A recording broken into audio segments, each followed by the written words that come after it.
తీసుకున్నట్లయితే ఎక్కడైతే majority of the voters ఉంటారో వాళ్ళ కమ్యూనిటీ నుంచే గెలిపించుకోవడం జరుగుతుంది.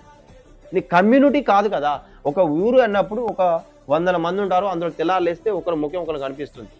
కాబట్టి నువ్వు కావాల్సింది నీ కమ్యూనిటీ క్యాస్ట్ కాదు, నువ్వు కావాల్సింది ఏంటంటే వ్యక్తి. నీకు ఏ వ్యక్తి నస్తుండో వానికే ఓటేసినట్లయితే నీ ఓటును నువ్వు నిష్పక్షపాతంగా వినియోగించిన వ్యక్తి అవుతావు.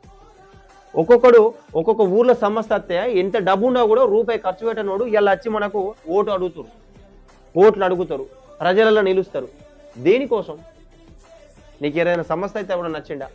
కాబట్టి ఆ డబ్బు అనేది మనకి ఇంపార్టెంట్ కాదు. ఆ డబ్బు ఇచ్చినా ఒకటే, ఇయ్యకపోయినా ఒకటే. నువ్వు మారినట్టయితేనే సమాజం అనేది మార్పు దిశగా ముంగడికి వెళ్తుంది.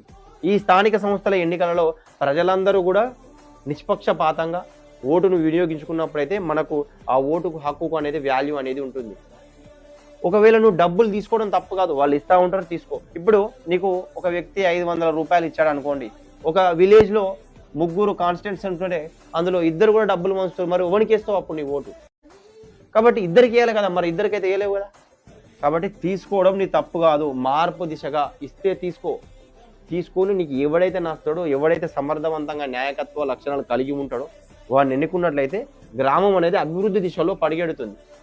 మరిన్ని ఇలాంటి ఇన్ఫర్మేటివ్ విషయాల కోసం మన యొక్క ఛానల్ అయితే సబ్స్క్రైబ్